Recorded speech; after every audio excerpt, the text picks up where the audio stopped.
السلام عليكم ورحمة الله وبركاته. أهلا بكم أصدقائي المتابعين من جميع أنحاء العالم. سنتحدث اليوم عن القهوة، ولكن قبل أن نبدأ لا تنسى الاشتراك بالقناة والضغط على زر لايك ومشاركة الفيديو مع زملائك كي يدعمنا ذلك على الاستمرار. شكرا لكم. ما هي القهوة؟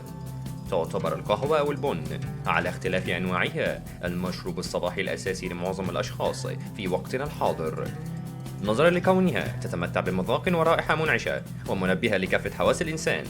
وبحسب منظمة الأغذية والزراعة فإن معدل الاستهلاك السنوي من القهوة حول العالم يقدر بحوالي 7 ملايين طن، ويتم احتسائها بطرق عدة سواء باختلاف المنطقة أو حتى في البلد ذاتها.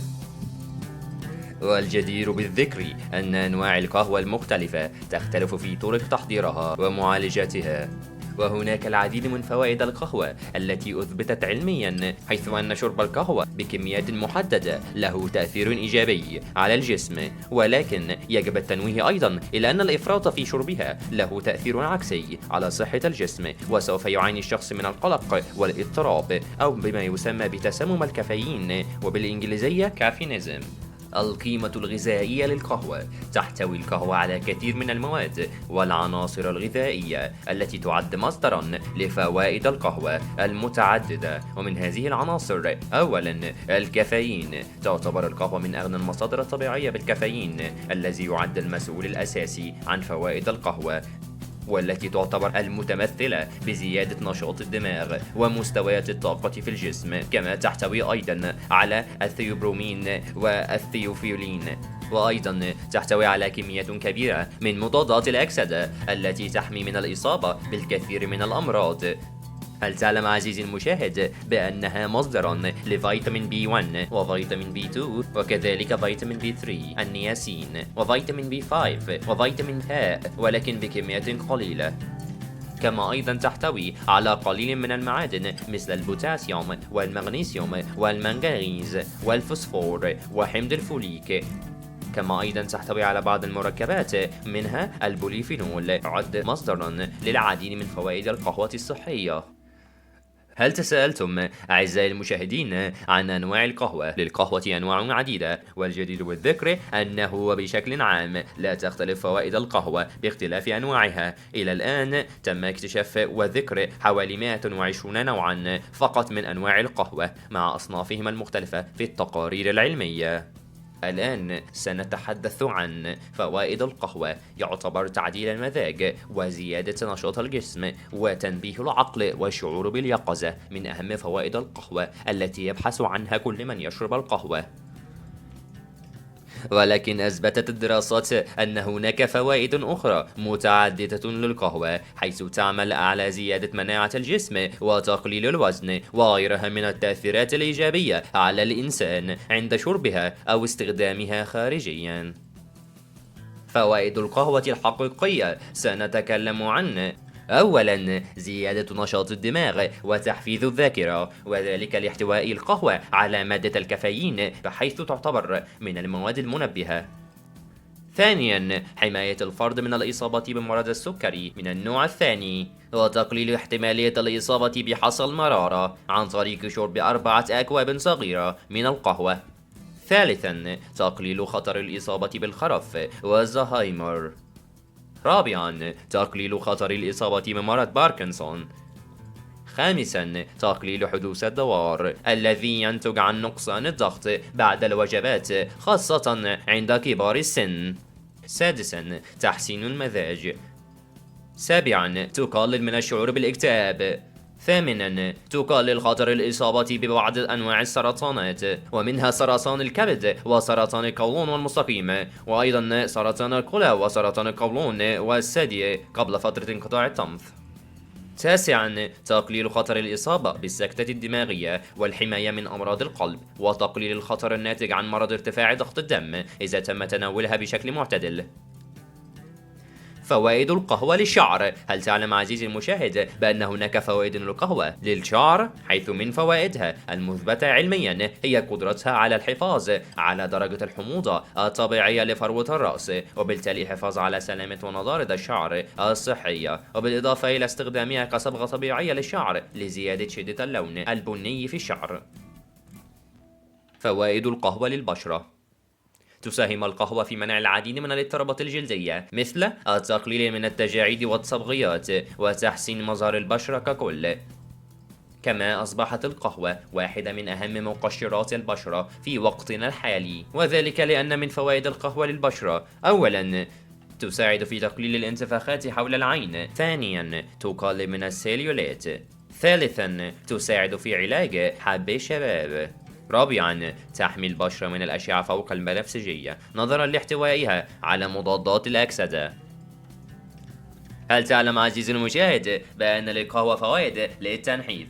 هيعمل الكافيين الموجود في القهوة على زيادة إفراز هرمون الإبنفرين الذي يقوم بدوره بتحفيز تكسير الدهون المخزنة بالجسم، وبالإضافة إلى دور الكافيين في زيادة معدلات عمليات الأيض، مما يساعد على تعزيز فوائد القهوة في التخلص من الوزن الزائد.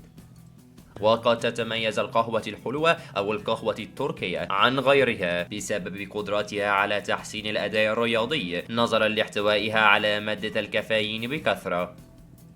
ثانياً، احتوائها على مستويات أعلى من المركبات المفيدة الموجودة في أنواع القهوة الأخرى، حيث تحتوي حبوب البن على مركبات مفيدة مثل أحماض الكلوروجينيك، والتي توفر فوائد صحية مثل تخفيف الالتهاب والتحكم في سكر الدم ومستويات الكوليسترول وارتفاع ضغط الدم. هل تعلم عزيزي المشاهد بأن للقهوة المنزوعة الكافيين فوائد، حيث تتضمن: أولاً، تقليل خطر الإصابة بمرض السكري. ثانياً، حماية الكبد من السمنة المفرطة. ثالثاً، المحافظة على صحة جهاز القلب والأوعية الدموية، وذلك من خلال الحفاظ على صحة بطانة الأوعية الدموية التي تعمل على توسع وتضييق الأوعية بشكل منتظم، مما يضمن توفير الكمية المناسبة من الأكسجين والدم الغني بالمغذيات إلى جميع أجزاء الجسم. رابعاً، تعزيز وظائف الدماغ. خامساً، تقليل خطر الإصابة بالخرف والزهايمر. أضرار القهوة. بالرغم من فوائد القهوة المذكورة سابقاً، إلا أنه توجد العديد من الأضرار عند الإفراط في شرب القهوة، ومن هذه الأضرار ما يلي: أولاً، زيادة الشعور بالقلق والتوتر، زيادة العصبية لدى بعض الأفراد. ثانياً، زيادة الوقت الذي يحتاجه الجسم للخلود إلى النوم، أي الإصابة بالأرق ومشاكل في النوم. ثالثاً، الإصابة بعسر الهضم أو القيء أو حرقة المعدة لدى الأشخاص الذين يعانون من حساسية القهوة. رابعاً، يمكن أن تسبب القهوة الإسهال والذي ينتج عن زيادة حركة الأمعاء. خامساً، تفاقم داء الارتداد المعدي المريء. سادساً، قد تسبب القهوة الإدمان لها. سابعاً، ارتفاع ضغط الدم وزيادة معدلات ضربات القلب. ثامناً، الحاجة للتبول بشكل متكرر، وأيضاً تزيد من احتمالية الإصابة بحب الشباب وتكوين التجاعيد. كما من أضرار القهوة أنها تبطئ من عمليات التئام الجروح وتخفض من قدرة الجلد على إنتاج الكولاجين.